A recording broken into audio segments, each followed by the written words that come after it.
Hello friends, welcome back to my channel GKGS queen. So guys, कैसे हैं आप सब? आई होप आप सब लोग अच्छे होंगे। तो फ्रेंड, आज मैं आप लोगों के लिए मार्क्समैन का टेस्ट सीरीज 9th लेकर आई हूँ। हम लोगों ने टेस्ट सीरीज 8 तक अच्छे ढंग से किया। तो फ्रेंड, चलिए स्टार्ट करते हैं। तो क्वेश्चन नंबर फर्स्ट है फ्रेंड, टेस्ट सीरीज 9 में हम लोगों ने किया था फ्रेंड, मुगल वंश में एंट्री ले चुके थे। बाबर टॉपिक को कंप्लीट करके बाबर के पुत्र हुमायूं में पहुंच चुके थे। तो हुमायूं से यहाँ पर सिर्फ एक ही क्वेश्चन दिया गया है इस सेट में, और वो है क्वेश्चन नंबर फर्स्ट। निम्नलिखित में से किसने अपने बादशाह पति के लिए मकबरे का निर्माण करवाया था? तो देखिए फ्रेंड, पुराने ज़माने में जो लोग होते थे, स्पेशली जो मुग़ल वंश से रिलेटेड रहते थे, वो मतलब कि अपने क्षेत्र को विस्तार करने के लिए ना बहुत सारी स्त्रियों से विवाह किया करते थे, ताकि उनका साम्राज्य, उनका क्षेत्र विस्तृत हो सके, फैल सके, अधिक से अधिक क्षेत्रों पर उनका कब्जा हो सके। तो इसलिए वे लोग बहुत सारी शादियां करते थे। 2 शादी, 3 शादी, 10-10 शादी तक होती थी मुग़ल काल में। तो उसी प्रकार हुमायूं ने भी अपने जीवन काल में कई सारी महिलाओं के साथ शादी किया था। तो इसीलिए कहा गया है कि इसका जो करेक्ट आंसर होगा ऑप्शन नंबर बी हो जाएगा, हाजी बेगम। तो यहाँ पर ना हुमायूं का मकबरा बनाया था एक स्त्री, यानी उनकी वाइफ थी हाजी बेगम, उन्होंने बनवाया था। चलिए फ्रेंड, अब हम लोग सूरी वंश में एंट्री कर रहे हैं। और सूरी वंश का संस्थापक कौन था? तो शेर शाह सूरी था। तो शेर शाह सूरी ने सूरी वंश की स्थापना कब की थी? ये एक इम्पॉर्टेंट क्वेश्चन है, नोट करते चलिए। 1540 ईस्वी में शेर शाह सूरी ने सूरी वंश को स्थापित किया था, 1540 ईस्वी में। और ये जो सूरी वंश था ना फ्रेंड, ये ज़्यादा नहीं, मात्र 5 वर्षों तक चला, और ये चला 1540 से 1545 ईस्वी तक। नेक्स्ट क्वेश्चन नंबर 2, निम्नलिखित में से किस सुल्तान ने पहले हजरत आला की उपाधि अपनाई और बाद में सुल्तान की? तो it's correct answer is option number C, Sher Shah Suri. इसका सही आंसर क्या हो जाएगा फ्रेंड? शेर शाह सूरी। क्वेश्चन नंबर 3, चांदी का सिक्का किसने शुरू किया था? तो ऑप्शन बी सही होगा, शेर शाह सूरी ने चांदी का सिक्का चलाया था अपने शासनकाल के दौरान। Next question number 4, Sher Shah के अंतर्गत तांबे के दाम और चांदी के रुपया की विनिमय दर क्या थी? तो ऑप्शन डी इज करेक्ट, 64:1, यानी 64:1 थी। तांबे की जो दाम थी वो 64 के अनुपात में थी, जबकि चांदी की दाम 1 के अनुपात में। तो ये हो गया इसका रेशियो 64:1। नेक्स्ट क्वेश्चन नंबर 5, शेर शाह सूरी की मृत्यु हुई थी। तो option B is correct, Kalinjar में। अब देखिए फ्रेंड, शेर शाह सूरी की मृत्यु सन 1545 ईस्वी में हुई थी, और उसकी मृत्यु के साथ ही सूरी वंश समाप्त हो गया। तो सन 1545 में शेर शाह सूरी की मृत्यु कालिंजर में हुई थी। कब हुई थी? कालिंजर में। कहाँ हुई थी? कालिंजर में। और ये कालिंजर का किला वो जीतने के लिए गया था, यानी युद्ध के दौरान कालिंजर के किले जीतने के दौरान ही शेर शाह सूरी की मृत्यु हुई थी। तो नेक्स्ट क्वेश्चन नंबर 6, मात्र एक मुट्ठी बाजरे के चक्कर में मैंने अपना साम्राज्य खो दिया होता, इस कथन को आप किस मध्यकालीन शासक से समृद्ध करेंगे? तो ऑप्शन सी इज करेक्ट, यह कथन शेर शाह सूरी का है, उसने स्वयं के बारे में कहा है। Next question number 7, Sher Shah का मकबरा कहाँ है? तो शेर शाह का मकबरा बना हुआ है फ्रेंड सासाराम, बिहार का जो एक जगह है सासाराम, वहाँ है शेर शाह का मकबरा, और अभी ये एक टूरिस्ट प्लेस के तौर पर जाना जाता है। नेक्स्ट क्वेश्चन नंबर 8, निम्नलिखित में से किस स्मारक का निर्माण शेर शाह सूरी ने करवाया था? तो option A is correct, Delhi की किला ए कुहना मस्जिद। 9th नंबर, दिल्ली में पुराना किला के भवनों का निर्माण किया था। Option C is correct, Sher Shah ने। नेक्स्ट क्वेश्चन नंबर 10 की तरफ बढ़ रहे हैं फ्रेंड, कृषकों की सहायता के लिए किस मध्यकालीन भारतीय शासक ने पट्टा एवं कबूलियत की व्यवस्था प्रारंभ की थी?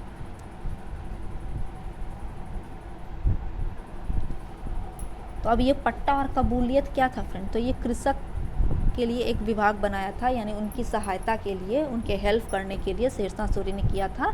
तो it's correct answer is option number C, Sher Shah.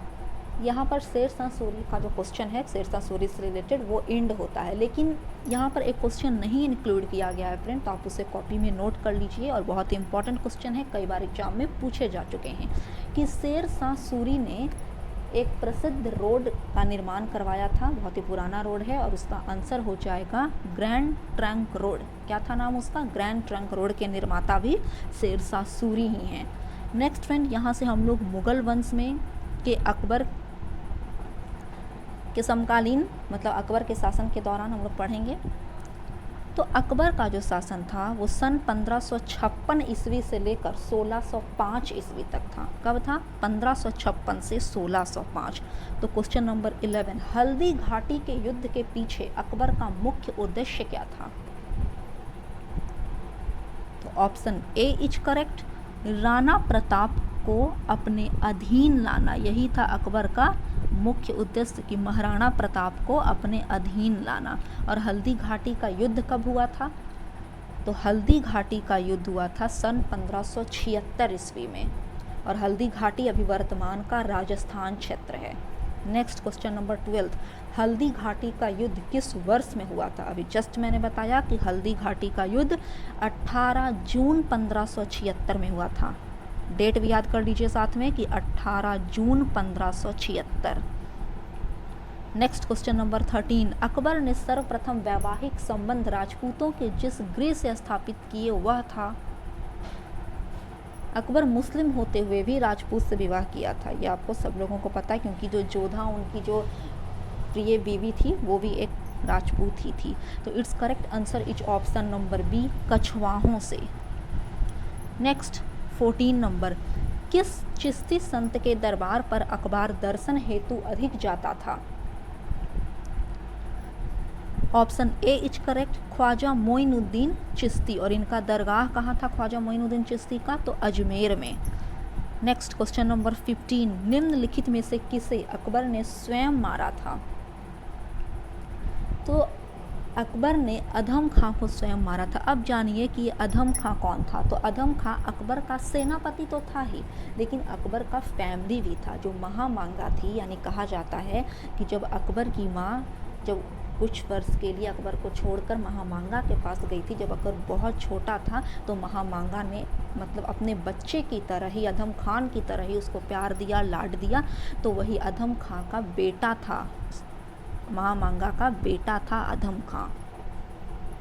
Question number 16, Rajputana के निम्न राज्यों में से किस एक ने अकबर की संप्रभुता स्वयं स्वीकार नहीं की थी?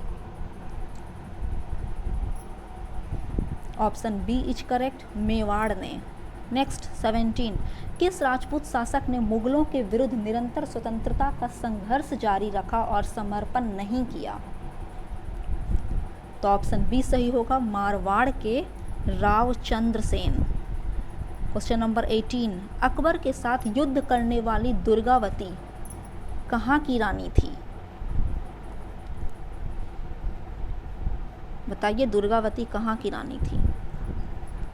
ऑप्शन ए इज करेक्ट, तो दुर्गावती मंडला की रानी थी। 19, निम्नलिखित बादशाहों में से किसको एक प्रबुद्ध निरंकुश कहा जा सकता है? तो option C is correct, Akbar को। नेक्स्ट 20 नंबर, निम्नलिखित में से किसने यह आज्ञा दी थी कि आदमी को एक ही स्त्री से विवाह करना चाहिए और वह तभी दूसरा विवाह कर सकता है जब उसकी पहली पत्नी बंध्या यानी बांझ हो? तो it's correct answer is option number C, यह कथन अकबर का था। नेक्स्ट 21, अकबर के शासनकाल में पूर्ण गठित केंद्रीय प्रशासन तंत्र के अंतर्गत सैनिक विभाग का प्रमुख था? इम्पॉर्टेंट क्वेश्चन है फ्रेंड कि सैनिक विभाग का प्रमुख कौन था अकबर के शासनकाल में? तो उसका नाम, उस व्यक्ति का नाम था मीर बख्शी। 22, अकबर कालीन सैन्य व्यवस्था आधारित थी? ऑप्शन ए इज करेक्ट, मनसबदारी पर। और अकबर ने जो मनसबदारी व्यवस्था लागू किया था अपने शासनकाल में, तो वो कब किया था? तो सन 1574 ईस्वी में मनसबदारी व्यवस्था लाया था। नेक्स्ट क्वेश्चन नंबर 23, अकबर द्वारा दीवान का पूर्ण रूपेण दर्जा दिया जाने वाला प्रथम व्यक्ति था। Option C is correct, Muzaffar Khan Turbati. Next 24, Akbar ने जिस मनसबदारी प्रणाली को लागू किया वह किस देश में प्रचलित प्रणाली से उधार ली गई थी। तो option C is correct, Mongolia से। नेक्स्ट 25, जाप्ती प्रणाली किसकी उपज थी। तो जाप्ती प्रणाली किसकी उपज थी। तो देखिए फ्रेंड, ये जाप्ती प्रणाली थी क्या, किसी किसी बुक में जाप्ती की जगह पर जप्ती भी लिखा रहता है। तो ये जो जाप्ती प्रणाली थी फ्रेंड, वो एक लगान प्रणाली थी। इसमें क्या होता था कि जब कृषक लोग गल्ला उपजाते थे, यानी जब अनाज उपजाते थे, तो अनाज की जो क्वालिटी होती थी ना, यानी किस्म के आधार पर लगान तय किया जाता था। तो इसी को जप्ती प्रणाली किया गया और इसकी शुरुआत अकबर के शासनकाल में हुई थी। क्वेश्चन नंबर 26, टोडरमल ने किस क्षेत्र में ख्याति अर्जित की थी। अब देखिए ये टोडरमल कौन था। तो अकबर ने अपने दरबार में 9 रत्न की व्यवस्था की थी, यानी 9 फेमस लोग थे जो अकबर के दरबार में रहा करते थे। तो उनमें से एक टोडरमल भी था। और जो टोडरमल थे ना, वो भू राजस्व के मंत्री थे अकबर के भू राजस्व और वित्तीय विभाग को देखते थे, वित्त मंत्री भी थे टोडरमल। नेक्स्ट 27, भू राजस्व प्रशासन के क्षेत्र में शेर शाह एवं अकबर के मध्य निम्नलिखित में से कौन नैरंतर्य की कड़ी थी। ऑप्शन बी सही होगा, Todarmal. Next friend 28 number, Akbar काल में भू राजस्व व्यवस्था की एक प्रसिद्ध नीति आईने दहशाला पद्धति किसके द्वारा निर्मित की गई थी। तो ये जो आईने दहशाला पद्धति थी वो उनके वित्त मंत्री और भू राजस्व मंत्री जो टोडरमल जी थे उनके द्वारा निर्मित की गई थी। नेक्स्ट 29, अकबर ने दीन ए इलाही किस वर्ष में प्रारंभ किया। अब देखिए ये दीन ए इलाही था क्या। ये जो दीन ए इलाही था ना फ्रेंड, ये इसके द्वारा मतलब इसके जरिए अकबर चाहता था कि सभी धर्म में सामंजस्य स्थापित हो, यानी सभी धर्म एक जैसे बने रहें। तो इसीलिए अकबर ने सन 1582 ईस्वी में दीन ए इलाही की शुरुआत की थी। परंतु हिंदू लोग इसमें भाग नहीं लिए। एकमात्र हिंदू था जो अकबर का सेनापति था, बीरबल, जिसका दूसरा नाम महेश दास भी था। तो बीरबल ही वो एकमात्र हिंदू था जिसने दीन ए इलाही को स्वीकारा था। उसके अलावा किसी भी हिंदू ने इसे नहीं स्वीकारा था। नेक्स्ट 30 नंबर, दीन ए इलाही का प्रचार किस शासक ने किया था।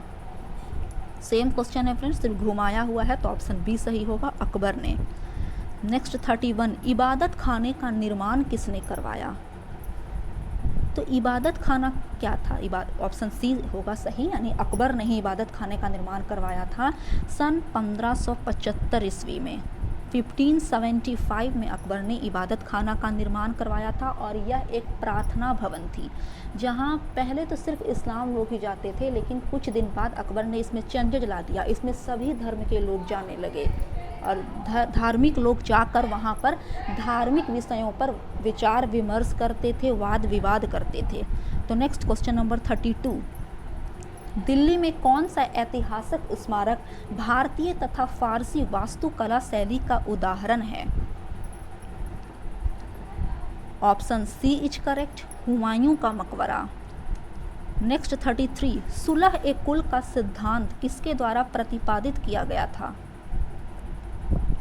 तो सुलह ए कुल का सिद्धांत को प्रतिपादित करने वाला शासक भी अकबर ही था। और ये सुलह ए कुल जो था ना, वो राज्य में शांति व्यवस्था स्थापित करने के लिए की गई थी। नेक्स्ट 34 नंबर, अकबर द्वारा अपनाई गई सुलह ए कुल सार्वभौम शांति तथा भाईचारा की अवधारणा निम्नांकित में से किस पर आधारित थी। तो यह राजनीतिक उदारता, धार्मिक सहनशीलता तथा उदारवादी सांस्कृतिक दृष्टिकोण, ये तीनों पर आधारित थी, अर्थात ऑप्शन डी इज करेक्ट, उपरोक्त सभी। नेक्स्ट 35 नंबर, किस मुगल बादशाह के विरुद्ध जौनपुर से फतवा जारी हुआ था। Option B Akbar. नेक्स्ट, निम्न में से किसका निर्माण अकबर ने करवाया था। तो ऑप्शन ए इज करेक्ट। यहाँ पर जो बुलंद दरवाज़ा ऑप्शन में है, जिसका निर्माण अकबर ने फतेहपुर सिकरी में करवाया था। अकबर जब गुजरात को जीत कर आया था तो उसी की खुशी में अकबर ने बुलंद दरवाज़ा बनाया था फतेहपुर सिकरी में, गुजरात जीतने के उपलक्ष्य में। तो नेक्स्ट 37, अकबर द्वारा बनवाई गई श्रेष्ठतम इमारतें पाई जाती हैं। अकबर ने तो वैसे बहुत सारी इमारतों का निर्माण करवाया था, लेकिन ज़्यादातर जो इमारतें हैं, जो उच्च कोटि की इमारतें हैं, वो फतेहपुर सिकरी में ही पाई जाती हैं। नेक्स्ट 38, अकबर द्वारा बनाई गई कौन सी इमारत का नक्शा बौद्ध विहार यानी बौद्ध स्तूपों की तरह है? तो ये फतेहपुर सिकरी में स्थित पंचमहल है, जो बौद्ध विहार की तरह लगता है। नेक्स्ट 39, फतेहपुर सिकरी में बादशाह अकबर ने निर्मित कराया था।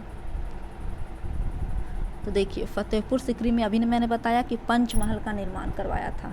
नेक्स्ट 40 नंबर, जहांगीर महल स्थित है। तो अकबर का बेटा, जिसका बचपन का नाम सलीम था, लेकिन जब वह गद्दी पर बैठा तो उसने अपना नाम बदलकर जहांगीर रख लिया। तो जहांगीर का महल कहाँ स्थित है? आगरा में स्थित है, ऑप्शन सी। नेक्स्ट 41, अकबर का मकबरा कहाँ पर स्थित है? इंपॉर्टेंट क्वेश्चन है कि अकबर का मकबरा कहाँ है? तो option A is correct, Sikandra में। नेक्स्ट 42, अकबर के काल में महाभारत का फारसी अनुवाद जिसके निर्देशन में हुआ, वह व्यक्ति कौन था? ऑप्शन डी, उस व्यक्ति का नाम फैजी था। फैजी ने क्या किया कि सिर्फ महाभारत नहीं बल्कि श्रीमद् भागवत गीता का भी फैजी ने फारसी में ट्रांसलेट किया। और फैजी का एक प्रमुख ग्रंथ है फ्रेंड, जो एग्जाम में पूछे जाते हैं कि अकबरनामा के रचनाकार कौन है। तो अकबरनामा जो ग्रंथ थी उसकी रचना भी फैजी ने ही की थी, आप इसे नोट कर लीजिएगा।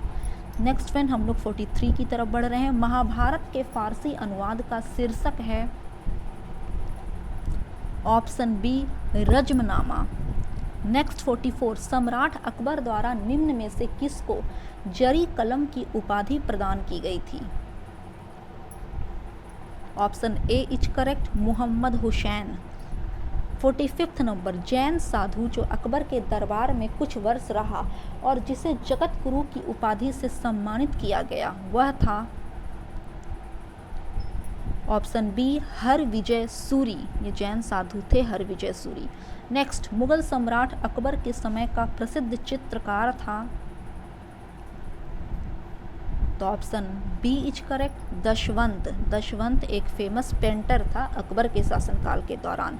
नेक्स्ट 47, इंग्लैंड की रानी एलिजाबेथ प्रथम का समकालीन भारतीय राजा था? Option A is correct, Akbar. Next 48, जिस मध्यकालीन भारतीय लेखक ने अमेरिका की खोज का उल्लेख किया वह है? Option D is correct, Abul Fazl. Next 49, Akbar के दरबार में आने वाला पहला अंग्रेज व्यक्ति था? जो पहला ब्रिटिश था जो अकबर के दरबार में आया था उसका नाम था रॉल्फ फिंच। नेक्स्ट 50, अकबर ने बंगाल तथा बिहार को मुगल साम्राज्य में कब मिलाया? ऑप्शन सी इज करेक्ट, सन 1576 ईस्वी में। नेक्स्ट फ्रेंड हम लोग बढ़ रहे हैं 51 की तरफ। गुजरी महल किसने बनवाया था? तो गुजरी महल किसने बनवाया था?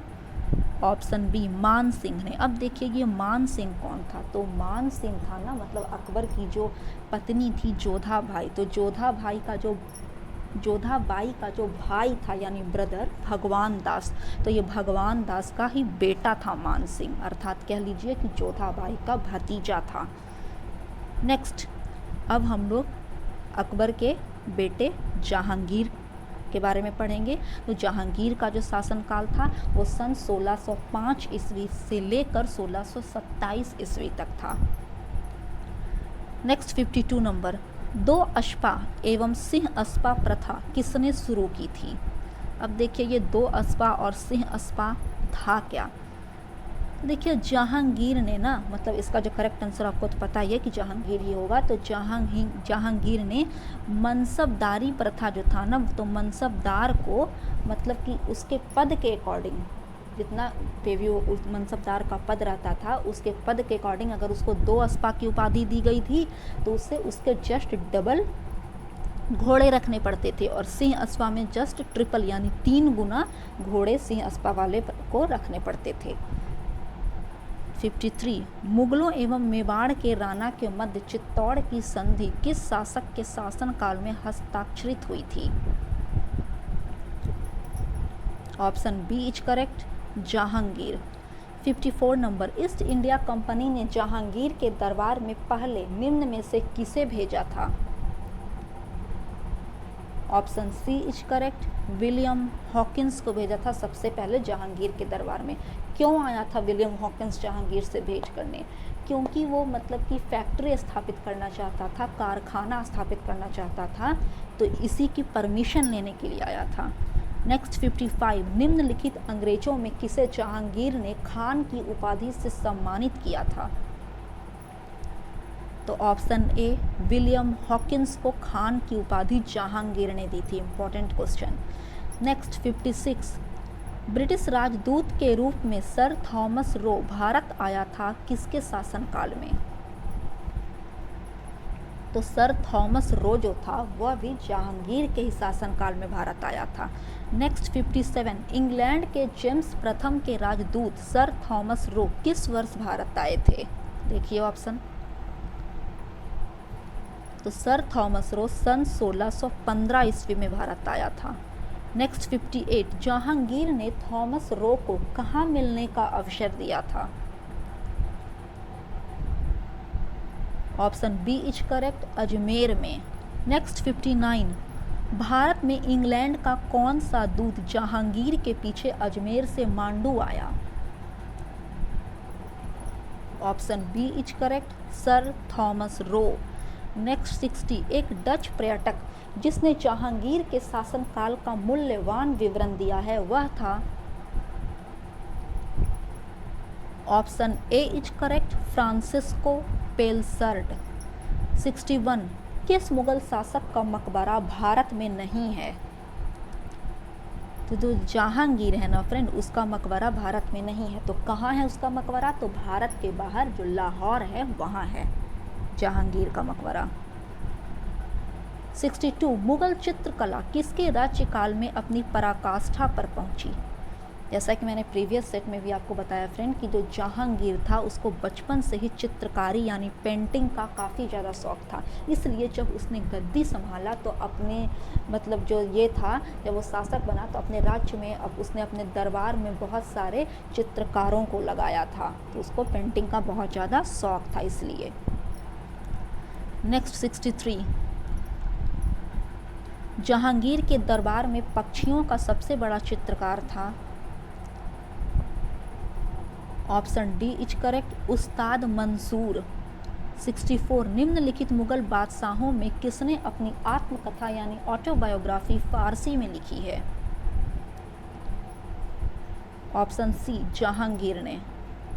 एतमादुद्दौला का मकबरा आगरा में किसने बनवाया था? तो देखिए फ्रेंड, जहांगीर की बीबी का नाम यानी पत्नी का नाम क्या था? तो नूरजहां था, और नूरजहां के पिता का ही नाम एतमादुद्दौला था। अर्थात कह सकते हैं कि जो एतमादुद्दौला था वो जहांगीर का ससुर था। तो एतमादुद्दौला का मकबरा उसकी बेटी ने ही बनवाया था यानी नूरजहां ने ही बनवाया था आगरा में।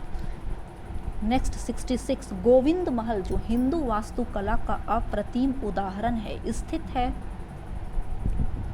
ऑप्शन ए दतिया में, और दतिया कहाँ है? तो एमपी मध्य प्रदेश में दतिया स्थित है। नेक्स्ट अब हम लोग शाहजहां में एंट्री कर रहे हैं फ्रेंड। अब देखिएगा कि शाहजहां का शासनकाल कब से कब तक रहा। तो जहांगीर का शासनकाल समाप्त हुआ 1627 में, तो शाहजहां यानी जहांगीर का बेटा गद्दी पर बैठा। तो सन 1627 ईस्वी से लेकर 1658 ईस्वी तक जहांगीर का शासन चला। आप इसे नोट कर लीजिए। क्वेश्चन नंबर 67 ईरान के शाह और मुगल शासकों के बीच झगड़े की जड़ क्या थी यानी वजह क्या थी? Option B is correct, Kandahar. Kandahar की वजह से ही ईरान के शासक और मुगल शासक के बीच में लड़ाई हुआ करते थे। नेक्स्ट 68 बनारस एवं इलाहाबाद के तीर्थ यात्रा कर की समाप्ति के लिए किसने मुगल बादशाह के सामने बनारस के पंडितों का नेतृत्व किया था? Option C is correct, Kavindracharya ने। नेक्स्ट 69, मुमताज महल का असली नाम क्या था? तो फ्रेंड, मुमताज महल का असली नाम था अर्जुमंद बानो बेगम, यानी option A is correct. 70 number, Hindu तथा ईरानी वास्तुकला का सर्वप्रथम समन्वय हमें देखने को मिलता है? ऑप्शन ए ताजमहल में। 71, निम्न में से किस मुगल बादशाह ने दिल्ली की जामा मस्जिद का निर्माण करवाया था? तो ये तो बहुत ही इजी क्वेश्चन है फ्रेंड कि दिल्ली के जामा मस्जिद के निर्माता कौन थे? तो शाहजहां थे। 72, निम्नलिखित में से किसने साम्राज्य की राजधानी आगरा से दिल्ली हस्तांतरित की थी? तो पहले मुगल वंश की राजधानी आगरा थी, ठीक है ना, तो आगरा से दिल्ली किसने बदला था? तो यह बदलाव शाहजहां ने किया था। नेक्स्ट 73, दिल्ली के लाल किले का निर्माण करवाया था? Option D is correct, Shah Jahan ने। 74, उपनिषदों का फारसी में अनुवाद किस मुगल सम्राट के शासनकाल में हुआ? तो शाहजहां ने ही उपनिषद को फारसी में ट्रांसलेट करवाया था। नेक्स्ट 75, दारा सिकोह ने किस शीर्षक के अंतर्गत उपनिषदों का फारसी में अनुवाद किया था? तो उसको टाइटल दिया था सिर ए अकबर। नेक्स्ट 76, हिंदू धर्म ग्रंथों का अध्ययन करने वाला प्रथम मुस्लिम था? जो हिंदू धर्म ग्रंथ उपनिषद वेद को पढ़ता था वो प्रथम मुस्लिम का नाम था दारा सिकोह। नेक्स्ट 77, निम्नलिखित में से किस इतिहासकार ने शाहजहां के शासनकाल को मुगल काल का स्वर्ण युग यानी गोल्डन एज कहा है? तो ऑप्शन सी इज करेक्ट, इस इतिहासकार का नाम A.L. श्रीवास्तव है। आखिर क्यों कहा है गोल्डन एज मुगल काल का शाहजहां के शासनकाल को? क्योंकि शाहजहां ने मतलब अपने जीवन काल में, अपने शासन काल में बहुत सारी इमारतों का निर्माण करवाया। एक तो आपको पता ही होगा ताजमहल, जो कि बहुत फेमस है। उसके अलावा उसने दिल्ली में जामा मस्जिद का निर्माण करवाया, दिल्ली में लाल किला का तथा आगरा में मोती मस्जिद का। इस प्रकार से उसने बहुत सारे किलों का निर्माण करवाया था, इसलिए उसे स्वर्णिम युग कहा जाता है मुगल काल का। नेक्स्ट 78, किस मुगल बादशाह ने बलबन द्वारा प्रारंभ किया गया दरबारी रिवाज सिजदा समाप्त कर दिया था? तो गयासुद्दीन बलबन ने अपने शासन काल में एक रिवाज लाया था सिजदा, तो उसको समाप्त किया था शाहजहां ने। तो ऑप्शन सी सही होगा।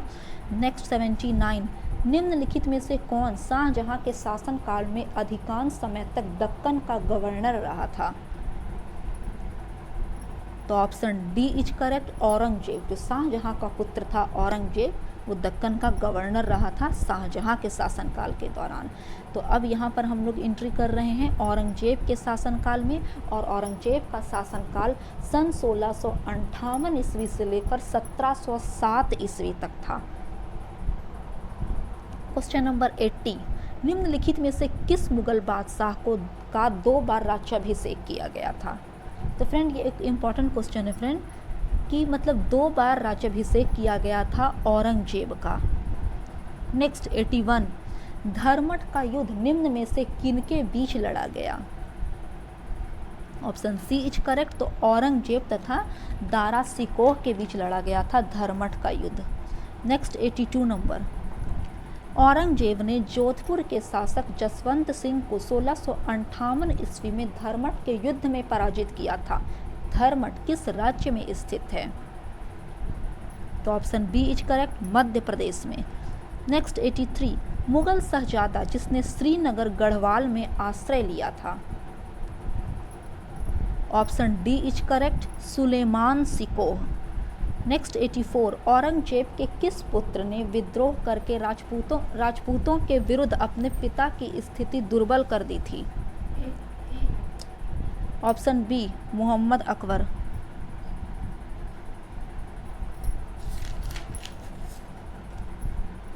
क्वेश्चन नंबर 85, किस मुगल सेनापति के साथ शिवाजी ने 1665 ईस्वी में पुरंदर की संधि पर हस्ताक्षर किए थे? ऑप्शन बी इज करेक्ट, जय सिंह। नेक्स्ट 86, किस मुगल बादशाह को जिंदा पीर कहा जाता था? तो जिंदा पीर के नाम से औरंगजेब को जाना जाता था। 87, औरंगजेब ने बीजापुर की विजय कब की थी? तो बीजापुर को जीता था औरंगजेब ने सन 1686 ईस्वी में, 1686 में। नेक्स्ट 88, बीजापुर को मुगल साम्राज्य में कब मिलाया गया? अभी मैंने बताया फ्रेंड कि जीता था 1686 में, तो उसी वर्ष में मिलाया जाएगा। नेक्स्ट 89, औरंगजेब ने दक्षिण में जिन 2 राज्यों को विजय किया था वह थे बीजापुर एवं गोलकुंडा। नेक्स्ट 90, किस बादशाह के अंतर्गत मुगल सेना में सर्वाधिक हिंदू सेनापति थे? तो एक इम्पॉर्टेंट क्वेश्चन है फ्रेंड कि औरंगजेब के शासनकाल में सबसे ज़्यादा हिंदू सेनापति थे।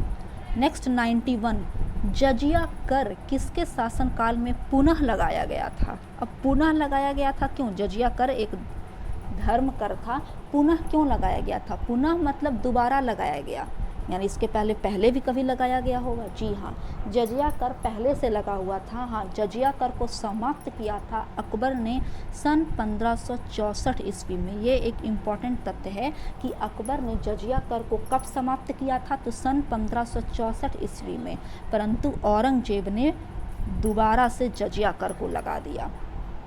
नेक्स्ट 92, औरंगजेब द्वारा चलाए जिहाद का अर्थ है? तो जिहाद का मतलब होता है दारुल इस्लामी। Option B is correct. 93, बीवी का मकबरा का निर्माता था? तो बीवी का मकबरा बनाया था औरंगजेब ने। अब देखिए उसका नाम बीवी का मकबरा क्यों पड़ा? तो औरंगजेब की जो बीवी थी उसका नाम था रबिया, और उसी के नाम पर ये बीवी का मकबरा उसने बनाया था। नेक्स्ट 94, कौन सा मकबरा द्वितीय ताजमहल कहलाता है? तो रबिया उद दौरानी का मकबरा ही द्वितीय ताजमहल कहते हैं, और ये रबिया उद दौरानी क्या थी? तो औरंगजेब की पत्नी थी। नेक्स्ट 95, दिल्ली के लाल किले में मोती मस्जिद का निर्माण किया था? Option D is correct, Aurangzeb ने। अब फ्रेंड यहाँ से मुग़ल काल के प्रशासन की तरफ बढ़ रहे हैं। मैंने टॉपिक वाइज मुग़ल काल के जितने भी शासक हुए बाबर से लेकर औरंगजेब तक एक एक पॉइंट को मैंने कवर करवाया आप लोगों को इस सेट में। अब हम लोग मुग़ल कालीन प्रशासन के बारे में पढ़ेंगे। तो क्वेश्चन नंबर 96, मुग़ल प्रशासन के दौरान जिले को किस नाम से जाना जाता था? तो ऑप्शन डी इज करेक्ट, जिले को सरकार कहा जाता था। नेक्स्ट 97, मुग़ल काल में सेना का प्रधान निम्न में से कौन था? ये क्वेश्चन रिपीटेड है कि मीर बख्शी था सेना का प्रधान। नेक्स्ट 98 नंबर, निम्नलिखित में से, एक मिनट फ्रेंड वेट कीजिए, निम्नलिखित में से किसे मुग़ल सेना में चिकित्सक नियुक्त किया गया था, यानी डॉक्टर नियुक्त किया गया था? ऑप्शन देखिए, बर्नियर को, करेरी को, मनुची को या टैवर्नियर को? तो it's correct answer is option number C, Manucci को। नेक्स्ट 98, मुग़ल प्रशासन में मुहत्सिब था? मुहत्सिब किसे कहते थे? तो लोक आचरण अधिकारी को मुहत्सिब के नाम से जाना जाता था मुग़ल काल में। नेक्स्ट और लास्ट क्वेश्चन 100, मुग़ल कालीन भारत में राज्य की आय का प्रमुख स्रोत क्या था? ऑप्शन सी इज करेक्ट, भू राजस्व। तो फ्रेंड्स ये था हमारा 100 क्वेश्चंस का एक सेट। आई होप आपको मेरा ये वीडियो पसंद आया है। अगर आपको मेरा ये वीडियो पसंद आया तो please subscribe my channel and share my videos with family and friend. तब तक के लिए जय हिंद, जय भारत।